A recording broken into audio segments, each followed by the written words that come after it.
Hello everyone, welcome back. तो आज Nifty के अंदर काफ़ी एक सेलिंग प्रेशर देखने को मिला है। तो अब कल हमारे लिए जो बेसिकली ट्रेंड पैटर्न हो सकता है वो भी सेलिंग प्रेशर ही हम देखेंगे की लेवल्स पर। की लेवल्स कौन से हो सकते हैं वो मैं आपको बता देता हूँ। एक तो हमारे लिए जो की लेवल, जो इमीडिएट जो की लेवल है वो है 710, सेकंड है 755 और एक ये 780 790 के आसपास का एक लेवल है।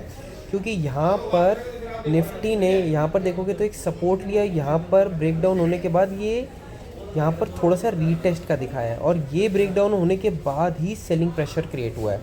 तो एक तो हो गया 790, 755, 710 और 630 हमारे लिए सपोर्ट है और एक 598 सपोर्ट है। ठीक है, तो अब कल हम कैसे निफ्टी को ट्रेड करेंगे। अगर निफ्टी फ्लैट ओपन होने के बाद यहाँ पे रेंज बना के ब्रेकआउट दे तो 755 790 हमारे लिए टारगेट्स के तौर पे होंगे। बट अगर निफ्टी वन वे अगर 755 के पास चले जाए तो यहाँ पे अगर हमें कोई बेरिश पैटर्न दिखेगा तो इसके ऊपर हम एसएल ले लेंगे और नीचे के जो टारगेट्स बन के आएंगे 710 और 660 और 630 के, ये तीन टारगेट्स बन सकते हैं। बट अगर निफ्टी गैप अप ओपन हो जाए इधर और इधर थोड़ी देर सस्टेन करे, जैसे अगर आप देखोगे यहाँ पर ये रेंज बनने के बाद ब्रेकडाउन हुआ है तब आया है, तो इसी तरीके से अप्रॉक्सीमेटली 40 से 45 मिनट की अगर रेंज बनने के बाद अगर ब्रेकआउट आएगा तो हमें 790 और नेक्स्ट टारगेट जो बन कर आ सकता है 815 तक का टारगेट हमारे को देखने को मिल सकता है। क्योंकि ये जो एरिया है हमारे लिए एक रेजिस्टेंस का काम करेगा। ठीक है, तो यहाँ पर भी रेजिस्टेंस मिल सकता है हमें। और दूसरी चीज़ ये कि अगर यहाँ पे रेंज बनने के बाद ब्रेकडाउन हो तो भी हम एसएल ऊपर का लेंगे और टारगेट्स नीचे के।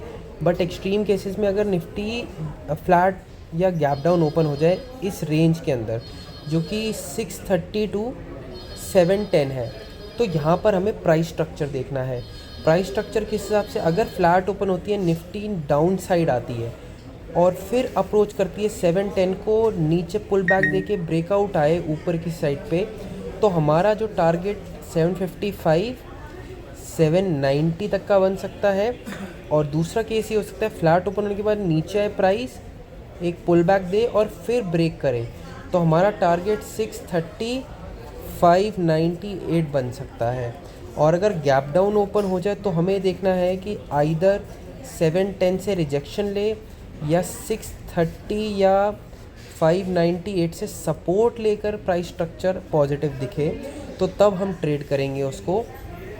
और तीसरा केस बन सकता है कि हमारे को ये 562 522 और 493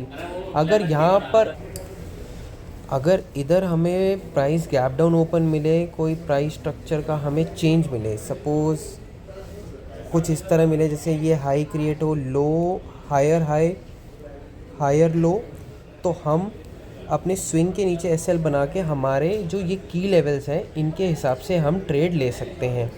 और हमारा जो की लेवल, जो मोस्ट इम्पॉर्टेंट की लेवल है वो मैं आपको आवरली चार्ट पे दिखाता हूँ।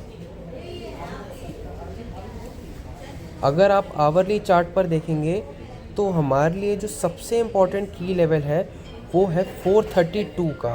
वो किस बेसिस पर है मैं आपको बताता हूँ। अगर यहाँ से ये जो निफ्टी का है ये वन वे मूव आया है, यहाँ पर कोई प्राइस स्ट्रक्चर नहीं आया है और नेक्स्ट इम्पॉर्टेंट जो लेवल है 562 का, यहाँ पर 562 से हमें एक थोड़ा सा अप मूव मिल सकता है। बट ये जो major one way impulse move आया है हमारे को 435 तक के लेवल्स एक बारी टेस्ट होते हुए दिख सकते हैं मार्केट के अंदर। क्योंकि यहाँ पर प्राइस कंप्लीट करेगा अपना स्ट्रक्चर जो कि एक रीटेस्ट का प्राइस स्ट्रक्चर होता है।